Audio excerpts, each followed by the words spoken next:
മുക്കത്തെ മദ്യശാലകളുമായി ബന്ധപ്പെട്ട ചർച്ചയ്ക്കിടെ ഭരണസമിതി യോഗത്തിൽ നിന്ന് ഭരണപക്ഷം ഇറങ്ങിപ്പോയതായി മുസ്ലിം ലീഗ് നേതാക്കൾ ആരോപിച്ചു. 13ാമത്തെ അജണ്ടയായി ഉൾപ്പെടുത്തിയ വിഷയം ചർച്ച ചെയ്യുന്നതിനിടെ ചെയർപേഴ്സൺ യോഗം അവസാനിപ്പിച്ചതായി പറഞ്ഞ് ഇറങ്ങിപ്പോവുകയായിരുന്നു എന്ന് മുക്കം നഗരസഭ മുസ്ലിം ലീഗ് നേതാക്കൾ മുക്കത്തെ വാർത്താ സമ്മേളനത്തിൽ പറഞ്ഞു. മുക്കം നഗരസഭാ പരിധിയിലെ ബാറുകൾക്കും ബീവറേജസ് ഔട്ട്ലെറ്റിനുമെതിരെ പ്രതിപക്ഷത്തെ 15 കൗൺസിലർമാർ ഒപ്പിട്ട് നൽകിയ പ്രമേയ ചർച്ചയ്ക്കിടെ ഭരണപക്ഷാംഗങ്ങൾ ഇറങ്ങിപ്പോയതായാണ് ആരോപണം.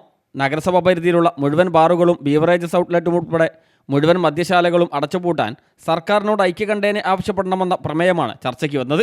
എന്നാൽ 13ാമത്തെ അജണ്ടയെ ഉൾപ്പെടുത്തിയ വിഷയം ചർച്ച ചെയ്യുന്നതിനിടെ ചെയർപേഴ്സൺ യോഗം അവസാനിച്ചതായി പറഞ്ഞ് ഇറങ്ങിപ്പോവുകയായിരുന്നുവെന്ന് മുക്കം നഗരസഭ മുസ്ലിം ലീഗ് നേതാക്കൾ വാർത്താ സമ്മേളനത്തിൽ ആരോപിച്ചു. ഇന്ന് നഗരസഭയിൽ വിളിച്ചു ചേർത്ത മീറ്റിംഗിലേക്ക് 2:30 മണിക്ക് മീറ്റിംഗ് വിളിച്ചു. അതിൽ 13ാമത്തെ അജണ്ടയിൽ ഉൾപ്പെടുത്തി.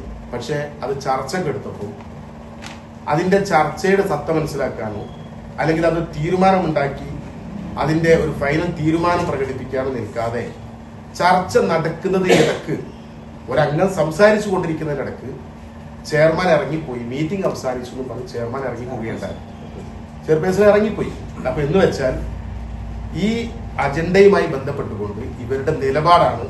നേരത്തെ മദ്യശാലയുമായി ബന്ധപ്പെട്ട വിഷയം ചർച്ച ചെയ്യാൻ പ്രത്യേക ഭരണസമിതി യോഗം വിളിക്കണമെന്ന് ആവശ്യപ്പെട്ടെങ്കിലും അതിന് തയ്യാറായില്ലെന്നും മുസ്ലിം ലീഗ് നേതാക്കൾ പറഞ്ഞു. മുക്കത്തിൻ്റെ ടൂറിസം വികസനത്തിന് നഗരസഭയിൽ മദ്യം ആവശ്യമാണെന്ന് കഴിഞ്ഞ ആഴ്ച നടന്ന പത്രസമ്മേളനത്തിൽ നഗരസഭാധികൃതർ ഉൾപ്പെടെയുള്ളവർ അഭിപ്രായപ്പെട്ടിരുന്നു.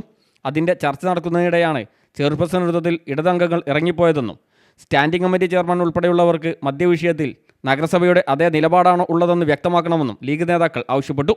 2025 ഓഗസ്റ്റ് മാസത്തിൽ മുക്കം ബീവറേജസ് ഔട്ട്ലെറ്റിൻ്റെ ലൈസൻസ് റദ്ദാക്കണമെന്ന് നഗരസഭ ഭരണസമിതി യോഗം ഏകകണ്ഠമായി പ്രമേയം പാസാക്കിയിരുന്നു. എന്നാൽ 10 മാസങ്ങൾക്ക് ശേഷം അതേ ഔട്ട്ലെറ്റിന് ലൈസൻസ് അനുവദിക്കാനുള്ള സാഹചര്യം എങ്ങനെ രൂപപ്പെട്ടുവെന്നത് പൊതുജനങ്ങൾക്ക് അറിയാനുള്ള അവകാശമാണ്. ഈ നിലപാട് മാറ്റത്തിന് പിന്നിലെ കാരണം ഭരണസമിതി വ്യക്തമാക്കണമെന്നും ലീഗ് നേതാക്കൾ ആവശ്യപ്പെട്ടു. കൂട്ടത്തിൽ ഞങ്ങൾ ആവർത്തിച്ചു പറയുന്നു, പാർട്ടിയുടെ നിലപാട് മുക്കം നഗരസഭയ്ക്കകത്ത് പ്രവർത്തിക്കുന്ന മുഴുവൻ മദ്യശാലകളും അല്ലെങ്കിൽ മുഴുവൻ ലഹരി വിപണന കേന്ദ്രങ്ങളും, മദ്യമെന്നല്ല മുഴുവൻ ലഹരി വിപണന കേന്ദ്രങ്ങളും നിയമം മൂലം അടച്ചുപൂട്ടണം. അതിന് നഗരസഭയും നഗരസഭയുടെ ഭരണാധികാരികളും പരിപൂർണമായി സഹകരിക്കണം. ഗവൺമെന്റിന് കത്ത് ഞങ്ങൾ ഇതൊക്കെ പറഞ്ഞിട്ടുണ്ടെങ്കിൽ ഞങ്ങൾ പ്രമേയം ഗവൺമെന്റിലേക്ക് നഗരസഭ ഐക്യകണ്ഠേന ഒരു പ്രമേയം എടുത്ത് പാസ്സാക്കി കൊടുക്കണമെന്നായിരുന്നു ഞങ്ങളുടെ ഉദ്ദേശം. അതിന് ഇടതുപക്ഷം നേതൃത്വം കൊടുക്കുന്ന നഗരസഭ സന്നദ്ധമല്ലെങ്കിലും ഇവിടുത്തെ പാർട്ടി സംവിധാനങ്ങളിലൂടെ ഗവൺമെന്റിനോട് ഈ തീരുമാനം ഞങ്ങൾ എഴുതി കൊടുക്കും.